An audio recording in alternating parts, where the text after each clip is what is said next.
வணக்கம் நண்பர்களே, welcome to channel cocktail furious. இப்போ நம்ம பார்க்க போற வீடியோ எதை பத்தினா IPL 2024 மேட்ச் 17 ரிவ்யூ தான். Yes, Gujarat Titans versus Punjab Kings. So super match தான் சொல்ல முடியும். And Punjab Kings super comeback கொடுத்துட்டாங்க. 3 விக்கெட்ஸ் வித்தியாசத்துல ஜிடிஏ வின் பண்ணிட்டாங்க அவங்க ஹோம் கிரவுண்ட் அகமதாபாத்லயே, which is a massive booster for them as well as their owners, their fans. யாருமே எக்ஸ்பெக்ட் பண்ணிருக்க மாட்டாங்க. ஏன்னா ஜிடி 199 போஸ்ட் பண்ணாங்க. It's going to be difficult. ஒரு ஸ்டேஜ்ல 110 for 5 இருந்தாங்க. அதுல இருந்து ஒரு கம்பேக் கொடுத்துருக்காங்கன்னா பாத்துக்கோங்க. கிட்டத்தட்ட 90 ரன்ஸ் அதுக்கப்புறம் அடிச்சிருக்காங்க. அதுக்கு முக்கியமான காரணம் சஷாங்க் சிங்குங்க. உங்களுக்கே தெரியும், ஆப்ஷன்ல நிறைய கன்ஃபியூஷன் ஆச்சு. 2 சஷாங்க் நேம்ல கன்ஃபியூஷன்லாம் ஆனாங்க பஞ்சாப். பட் அதெல்லாம் விடுங்க. இப்போ அந்த சஷாங்க் சிங்ன்றவர் வந்து பாத்தீங்கன்னா பெர்ஃபார்ம் பண்ணி காமிச்சிட்டாரு. ஆல்ரெடி ஒரு நல்ல ஒரு நாக் விளாடினாரு ஒரு மேட்சுக்கு முன்னாடி. ஸோ இந்த மேட்ச்ல மொத்த வித்தியும் காமிச்சிட்டாரு. 29 பால் 61 செம இன்னிங்ஸுங்க. அதாவது நல்ல ஒரு பாசிட்டிவான ஒரு பிளேயர். போலர் யார் போடுறாங்கலாம் பார்க்க மாட்டேங்கிறாரு. அவரோட ஸ்ட்ரென்த் என்னவோ அதை நோக்கி தான் அவர் விளாடுறாரு. அதை பார்த்தாலே தெரியுது. இஸ் ட்ரஸ்டிங் இஸ் இன்ஸ்டிங்ஸ் தான் சொல்ல முடியும். And at the same time அவருக்கு சூப்பரா சப்போர்ட் பண்ணது வந்து யாருன்னு பாத்தீங்கன்னா அசுடோஷ் அப்படின்ற ஒரு பிளேயர் வந்து இறங்கினாரு. அவர் பாத்தீங்கன்னா டொமஸ்டிக் கிரிக்கெட்ல கிட்டத்தட்ட 150 160 ஸ்ட்ரைக் ரேட் வச்சிருக்காரு அப்படி காமிச்சாங்க. பட் அதை வந்து ப்ரூவ் பண்ணி காமிச்சிட்டாரு. ஒரு 15-16 பால்ஸ்ல ஒரு 31 ரன்ஸ். ரொம்ப ரொம்ப குரூஷியல் பார்ட்னர்ஷிப். அவரும் சரி அண்ட் இந்த பக்கம் சஷாங்கும் சரி, ரொம்ப டேம் குரூஷியல் பார்ட்னர்ஷிப். அதுதான் வந்து பாத்தீங்கன்னா பிபிகேஎஸ்னால வின் பண்ண முடிஞ்சது இந்த மேட்ச் 3 விக்கெட் வித்தியாசத்துல. இன் பிட்வீன் ஜிதேஷ் சர்மா 2 6 விட்டாரு. யாரு? ரஷித் கான் பால்ல 3வது பால் ஃபுல் டாஸ், அதையும் ஒரு 6 விட்டுருக்கணும். பட் நெவர்தெல்லஸ் அட்லீஸ்ட் அவர் அந்த ஒரு 2 6 அடிச்சு கொஞ்சம் ஒரு மொமெண்டம் புஷ் பண்ணிட்டு போனாரு. And yes, GT will be disappointed. அதுல எந்த டவுட்டுமே கிடையாதுங்க. Especially Shubman Gill as a கேப்டனா இந்த மேட்ச்ல டாக்டிக்கல் எரர்ஸ் பண்ணிருக்காரு. ஸோ இது வந்து காமன் ஆயிடுச்சு இந்த ஐபிஎல்ல. நம்ம ரிஷப் பண்டோட கேப்டன்ஷிப்பை பாராட்டணும். அடுத்த மேட்ச் அவர் வந்து பாத்தீங்கன்னா சொதப்பிட்டாரு. கில் அப்படிதான். முதல் மேட்ச் நல்லா பண்ணாரு. செகண்ட் மேட்ச் சென்னையோட சொதப்பினாரு. 3வது மேட்ச் எஸ்ஆர்எச்சோட ஒண்டர்ஃபுல்லா கேப்டன்ஷிப் பண்ணாரு. இந்த மேட்ச்ல வந்து பாத்தீங்கன்னா போலிங் செலக்ஷன்ல ஆக்சுவலா பிளண்டர் பண்ணிட்டாரு தாங்க சொல்ல முடியும். ஏன்னா மிகப்பெரிய கேள்வி, என்னோட கேள்வி, நீ பிளேயிங் 11 எடுக்கிறீங்க, அதுல ஒரு பிளேயர் 11ல ஆட வைக்கிறீங்க, ஒரு பியூர் போலரை 11ல ஆட வைக்கிறீங்க, நால்கண்டேன்ற ஒரு போலரை. அவருக்கு ஏன் நீங்க முன்னாடியே ஒரு ஓவர் கொடுக்கல? ஸ்ட்ரெயிட்டா எடுத்து வந்து லாஸ்ட் ஓவர் கொடுத்தீங்க. ஏன்னா உங்களுக்கு ஆப்ஷன் இல்லை. உமேஷ் யாதவ் கொடுத்தா மேட்ச் முடிஞ்சிரும்னு நல்லா தெரியும். மும்பையோடய உமேஷ் யாதவ் ஆக்சுவலா தப்பிச்சாரு. அது வந்து ஒரு லக்குன்னு சொல்லலாம். பட் அவரை நம்பி நீங்க எல்லா மேட்சும் லாஸ்ட் ஓவர் கொடுக்க முடியாது. 2 மேட்ச்ல 2 பால்ல முடிஞ்சிருக்கும் இந்த மேட்ச். ஏதோ நால்கண்டே ஸ்லோவர் பால்ஸ் அப்படி யூஸ் பண்ணி கடைசி பெனால்டி மேட் இருக்கும் போச்சு ஓவர். புரியுதா உங்களுக்கு? சோ நான் என்ன சொல்ல வரேன்னா, அட்லீஸ்ட் நால்கண்டேவை வந்து இனிஷியலா அந்த 110 for 5 இருக்கும் போதே டக்குனு இவர் ஒரு ஓவர் போட விட்டு இருந்தாருன்னா அஸ்மதுல்லா ஓவர்ஸைக்கெல்லாம் கொடுத்துருக்கவே தேவையில்லை. அந்த 17th ஓவர்ல நீங்க வந்து பாத்தீங்கன்னா ஓமர் சாய் கொடுத்ததுக்கு நீங்க நால்கண்டே அந்த டைம்ல கொடுத்துருக்கலாமே.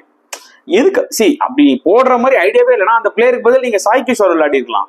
ஸோ அது வந்து ஒரு மிகப்பெரிய டாக்டிக்கல் பிளண்டர் ஆக்சுவலா பண்ணியிருக்காங்க. அது வந்து சுப்மன் கில்லா இருக்கட்டும், இல்ல ஜிடியோட மேனேஜ்மெண்டாவே இருக்கட்டும், பிளேயிங் 11 எடுக்கும் போது நீங்க எதுக்கு நால்கண்டே விளையாடுறீங்க?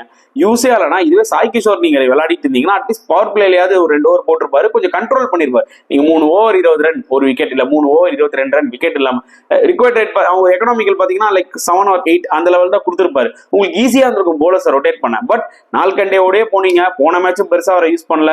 இந்த மேட்ச் வந்து பாத்தீங்கன்னா கடைசி ஓவர் ஆப்ஷன் இல்லாம கொடுத்தீங்க. ஸோ சரியான பிளண்டர் தான் சொல்ல முடியும். அண்ட் சுப்மன் கில் போலிங் ரொட்டேஷன்ல கொஞ்சம் தவற விட்டுட்டாரு. அது கண்டிப்பா பேக் ஃபயர் ஆயிடுச்சு. அவங்களுக்கு கிளியரா தெரிஞ்சது. பட் கிரெடிட் வந்து சஷாங்க் கொடுத்தானோ, அசுடோஷ்க்கும் கொடுத்தானோ, நல்லா அடிச்சாங்க. பட் சில விஷயங்கள் கொஞ்சம் லைட்டா ஸ்மார்ட்டா ஆக்சுவலா கில் கொஞ்சம் கேப்டன்ஷிப் பண்ணியிருந்தாருன்னா இந்த மேட்ச் அவங்க கையில.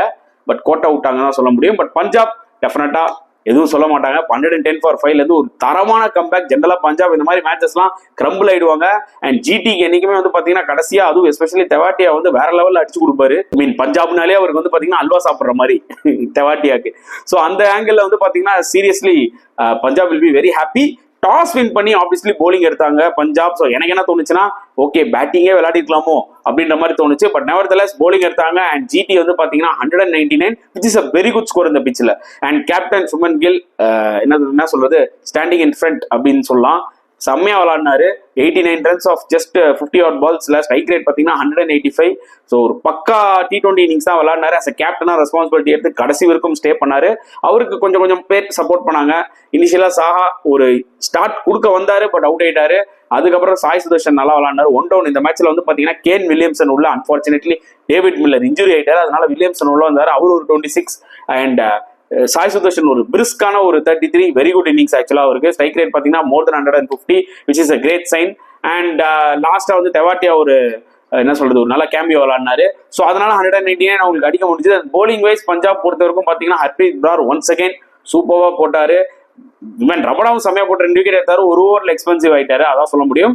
அண்ட் ஹர்ஷதீப் சிங் விக்கெட் எடுக்கலனாலும் கொஞ்சம் ஓரளவுக்கு டீசெண்டா போட்டாரு. ஸ்டில் அவர்கிட்ட இருந்து வந்து பாத்தீங்கன்னா அந்த யாக்கர்ஸ் சிலதெல்லாம் நம்ம எக்ஸ்பெக்ட் பண்றோம், ஏன்னா அவர் இந்தியாவுக்கு விளையாட போறாரு வேர்ல்ட் கப் T20 ஸ்குவாட்ல. அப்படின்னும் போது அவர் மேல எக்ஸ்பெக்டேஷன்ஸ் அதிகமா இருக்கு, அதை அவர் ஃபுல்ஃபில் பண்ண மாட்டேங்கிறாருன்றதான் ஒரு சின்ன வருத்தம். And apart from Harshal Patel once again இந்த மேட்ச்ல பாத்தீங்கன்னா 10 runs per over மேலேயே கொடுத்துட்டாரு.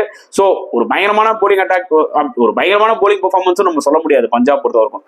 And when it comes to GT, I mean PBK's batting, இனிஷியலா வந்து தவான் அவுட் ஆயிட்டாரு உமேஷ் யாதவ் பால்ல. அப்பயே நினைச்சா ஓகே முடிஞ்சு போச்சு, டீம்ல ஃபார்ம்ல இருக்கிற பிளேயரே Dhawan. To some extent Bairstow அவரோட மொத்த வித்தியை காமிச்சு உள்ள வருவாரான்னு பார்த்தா, பட் ஒரு ஸ்டேஜ்ல வந்து பாத்தீங்கன்னா ரொம்பவே ஸ்ட்ரகிள் ஆனாங்க. லைக் 69 for 3, அதுக்கப்புறம் சாம் குரானா அவுட் ஆயிட்டாரு, சிக்கந்தர் ராஜா அவுட் ஆயிட்டாரு, 110 for 5, ஹோப்பே இல்ல ஸ்கோப்பே இல்லைன்ற மாதிரி இருந்தாங்க. அப்பதாங்க சஷாங்க் வந்து ஒரு லைஃப் கொடுத்தாரு, பாசிட்டிவா விளையாடிட்டு இருந்தாரு. அவரும் ஜிதேஷ் சர்மாவும் கொஞ்சம் கேம் அப்படியே எடுத்துட்டு போனாங்க. ஜிதேஷ் சர்மா 2 6 விட்டாரு, அப்பதான் ரஷித் கான அடுத்த பாலே ஃபுல் டாஸ் பால்ல அவுட், அதையும் 6 சொருகி இருக்கலாம். பட் அன்லக்கி விக்கெட், ஆக்சுவலி அதான் சொல்ல முடியும்.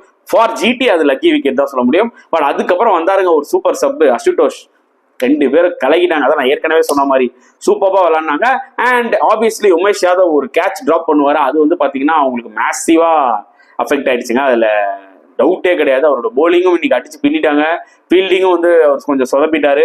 ஸோ அதுவும் வந்து பாத்தீங்கன்னா ஒரு மிகப்பெரிய concern for GT whether to go with Umesh Yadav for the next match. ஏன்னா அவங்களுக்கு சைட்ல அவ்வளோ பேர் வச்சிருக்காங்க, கார்த்திக் தியாகி, சந்தீப் வாரியர், மானவ் சூதர், இவ்வளோ பேர் டேலண்டட் டொமஸ்டிக் பிளேயர்ஸ்லாம் வச்சிருக்காங்க. ஸோ ஜிடி கொஞ்சம் யோசிக்கணும், இந்த தோல்விக்கு அப்புறம் கொஞ்சம் யோசிப்பாங்கன்னு நினைக்கிறேன். தயவு செஞ்சு நால்கண்டேவே நீங்க விளையாடுறது தப்பு இல்லை, அட்லீஸ்ட் அவருக்கு 2-3 ஓவர் கொடுங்க. கொடுக்காம சும்மா ஒரு பிளேயர் 11ல வச்சுக்கிறதுக்கு நீங்க ஒரு ஸ்பின்னர் விளையாட்டு போயிடலாம், சாய் கிஷோரோ இல்ல சம்மதர் ஃபாஸ்ட் பவுலர் கார்த்திக் தியாகியோ விளையாடிடலாம். ஸோ நிஜமா அது ஒரு டாக்டிக்கல் பிளண்டர் தான் ஆக்சுவலா சுப்மன் கில்லும் பண்ணாரு as a கேப்டனா. And overall as a team வந்து பாத்தீங்கன்னா பிளேயிங் 11 எடுத்திருக்காங்க, பட் ஆனா கரெக்டா அதுக்கேற்ற மாதிரி போல இந்த போலிங் செக்ஷன்ல தான் சொல்ல முடியும். And Mohit Sharma bowling point of view வந்தோம்னு வச்சுக்கோங்களேன், மோஹித் சர்மா நல்லா போட்டுருந்தார் ஸ்டார்டிங்ல, பட் அவரோட ஸ்லோவர் பால்ஸ் கொஞ்சம் ப்ரெடிக்டபிள் ஆயிடுச்சோ, நல்லா ஜட்ஜ் பண்ணி விளாண்டாங்க. அவர் ஸ்லோவர் தான் போட போறான்னு சொல்லி வெயிட் பண்ணி பேக் ஃபுட்ல மடக்கி அடிச்சிட்டு இருந்தாரு சஷாங்கும் சரி அசுடோஷும் சரி. ஸோ அது ஒரு விஷயம் பேக் ஃபயர் ஆயிடுச்சு ஆக்சுவலி ஜிடிக்கு, ஏன்னா அவங்க லிட்ரலி மோஹித்தை நம்பி தான் இருந்தாங்க. பட் லாஸ்ட் ஓவர்ல மோஹித்தையும் கொஞ்சம் அடிச்சிட்டாங்கன்றதான் உண்மையான விஷயம். ரஷித் கானும் இன்னைக்கு ஆஃப் டே, ஏன்னா அவரையும் பொழந்து கட்டிட்டாங்க. ஒரு பெருசா இல்ல, நூர் அஹமத் பியூட்டிஃபுல்லா போட்டார், அவர் தான் ஸ்டார்டிங்ல ஒரு ஃபுல் கண்ட்ரோல் எடுத்து வந்தார் கேம். அதான் நான் சொல்ல வந்தேன், சாய் கிஷோரும் இருந்திருந்தாருன்னா அவரும் வந்து லைக் அவ்வளவு சீக்கிரம் அவரை டமால் அடிக்க முடியாது. அவர் வந்து பாத்தீங்கன்னா எக்கனாமிக்கலா போட்டிருப்பாரு. ஸோ ஒரு மிஸ் பண்ணிட்டாங்க ஒரு ஆப்பர்ச்சுனிட்டியை ஜிடி. பட் பஞ்சாப் வின் பண்ணதுனால என்ன ஆச்சுன்னு பாத்தீங்கன்னா டோர்னமெண்ட் திருப்பி ஓப்பன் ஆயிடுச்சுங்க. இவங்க 2 மேட்ச் ஆடி இவங்க 2 வின், ஜிடி 2 மேட்ச் ஆடி 2 வின். ஸோ நிறைய டீம்ஸ் வந்து பாத்தீங்கன்னா அட்லீஸ்ட் ஒரு 2 வின்ல இருக்காங்க. ஒன்லி 3 டீம் ஸ்ட்ரகிள் ஆயிட்டு இருக்கிறது. பாட்டம்ல யாரும் 3 தோத்துட்டாங்க, and DC 4 match Aadi 3 தோத்துறாங்க.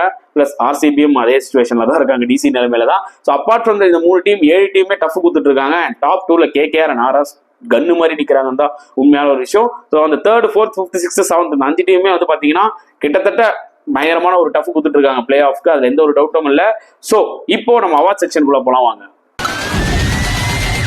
So முதல்ல கெத்து பேட்ஸ்மேன் ஆஃப் த மேட்ச் கண்டிப்பா சுப்மன் கில் செம்மையா விளாண்டாருங்க. 85 58 balls கண்டிப்பா வேற லெவல் இன்னிங்ஸ், அதுல சொல்ல முடியாது. பட் மேட்ச் வினிங் இன்னிங்ஸ் விளாண்டது சஷாங்க் தான், 61 of 29 balls. ஸோ கண்டிப்பா வந்து பாத்தீங்கன்னா அவருக்கு தான் இந்த கெத்து batsman of the day award கொடுத்தே ஆகணும். ஏன்னா அவுட் ஆஃப் நோவேர் 110 for 5 இருக்கும் போது அந்த ஒரு சுச்சுவேஷன்ல வந்து இந்த மாதிரி ஒரு மேட்ச் இன்னிங்ஸ் விளாண்டது வந்து பாத்தீங்கன்னா மிகப்பெரிய ஒரு சல்யூட் ஃபார் சஷாங்க் சிங். கெத்து போலர் ஆஃப் த மேட்ச் அப்படின்னு நீங்க கேட்டீங்கன்னா நான் வந்து நூர் அஹமத் சொல்லுவாங்க. ஏன்னா செம கண்ட்ரோலு, செம மிஸ்ட்ரி. அவர் வந்து பாத்தீங்கன்னா ஸ்டார்டிங் அந்த 2 விக்கெட் எடுத்தாரு, ப்ரெஷர் போட்டாரு பேட்ஸ்மேன்ஸ்னால. பெருசா அவரோட என்ன சொல்றது போலிங்கை வந்து சில அது ராங் ஒன்னா இல்ல டேர்ன் ஆகுமா இல்லையா, அவரோட போலிங்கை ஜட்ஜே பண்ண முடியல, ரொம்பவே ஸ்ட்ரகிள் ஆனாங்க. ஸோ அவரோட ஸ்பெல் ரொம்ப வைட்டலா இருந்தது.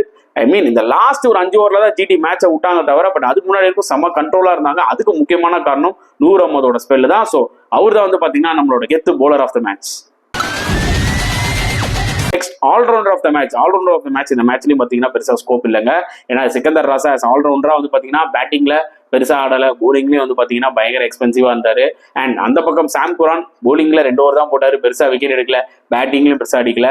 So allrounder of the match இந்த அவார்டு வந்து பாத்தீங்கன்னா இந்த மேட்ச்ல யாருக்குமே நம்ம கொடுக்க முடியாது. Ultimate fielder of the match அப்படின்னு பாத்தீங்கன்னா ஹர்ப்ரீத் பிரார் ஒரு கேட்ச் ஒன்று பிடிப்பாருங்க, லாஸ்டா கிளைமேக்ஸ்ல பிடிப்பாரு அவரு. ஸோ அது வந்து ஒரு டஃப்பான ஒரு கேட்ச். எனக்கு தெரிஞ்சு அந்த ஒரு கேட்ச் வந்து பாத்தீங்கன்னா நம்ம best fielder of the award கொடுக்கலாம். ஏன்னா மற்றபடி முக்காவாசி கேட்சஸ் எல்லாமே வந்து பாத்தீங்கன்னா பழமான கேட்சஸ் தான், பெருசா சொல்லிக்கிற அளவுக்கு வந்து டஃப்பான கேச்சஸ் எதுவுமே சொல்ல முடியாது. ஸோ ஹர்ப்ரீத் பிரார் அவரோட ஃபீல்டிங்கும் நல்லா இருந்துச்சு, அவரோட கேட்சிங்கும் நல்லா இருந்துச்சு. ஸோ அவர் தான் வந்து பார்த்தீங்கன்னா ultimate fielder of the match. சொதப்பல் ஆஃப் த மேட்ச் அப்படின்னு கேட்டீங்கன்னா உமேஷ் யாதவ். அதாவது ஜென்ரலா T20 ஒரு பயங்கர எக்ஸ்பென்சிவா இருப்பாரு. ஃபர்ஸ்ட் மேட்ச் மும்பையோட எப்படியோ அப்படி இப்படின்னு லக்கும் இருந்துச்சு, கொஞ்சம் எப்படியோ தப்பிச்சிட்டாரு. பட் இந்த மேட்ச்ல போட்டு உரிச்சிட்டாங்க. அது மட்டும் இல்லாமல் ஒரு முக்கியமான கேட்சை விட்டாரு லாஸ்டா. அது ஒரு டேர்னிங் பாயிண்டா வந்து அமைஞ்சிருக்கும். ஸோ அதனாலே வந்து பாத்தீங்கன்னா ஜிடிக்கு ஒரு மிகப்பெரிய அடி. ஸோ அதுக்காகவே சொதப்பல் ஆஃப் த மேட்ச் வந்து பாத்தீங்கன்னா நம்ம உமேஷ் யாதவ் தான் அந்த அவார்டை கொடுத்தாங்க. Turning point of the match obviously Shashank Singh and Ashutosh அவங்க ரெண்டு பேரோட பார்ட்னர்ஷிப் தாங்க. எஸ், சஷாங்க் சிங்கும் ஜிதேஷ் சர்மாவும் கொஞ்சம் எடுத்துட்டு போனாங்க. பட் ஜிதேஷ் சர்மா அந்த டைம்ல அவுட் ஆயிட்டாரு. அசுதோஷும் இவரும் தான் வந்து பாத்தீங்கன்னா ரொம்ப குரூஷலா கடைசி வரைக்கும் எடுத்துட்டு போனாங்க game. So obviously the turning point of the match வந்து பாத்தீங்கன்னா சஷாங்க் அண்ட் அசுதோஷோட match winning partnership. So guys, award section முடிஞ்சிருச்சு. ஐ திங்க் நீங்க என்ஜாய் பண்ணிருப்பீங்க. உங்களோட கருத்துக்களை தாராளமா கமெண்ட் செக்ஷன்ல போடுங்க. அண்ட் இந்த வீடியோ பிடிச்சா லைக் பண்ணுங்க, ஷேர் பண்ணுங்க, முடிஞ்சா சப்ஸ்கிரைப் பண்ணுங்க. ஸோ நெக்ஸ்ட் வீடியோல பார்க்கலாம் ஃப்ரெண்ட்ஸ். Until then, bye.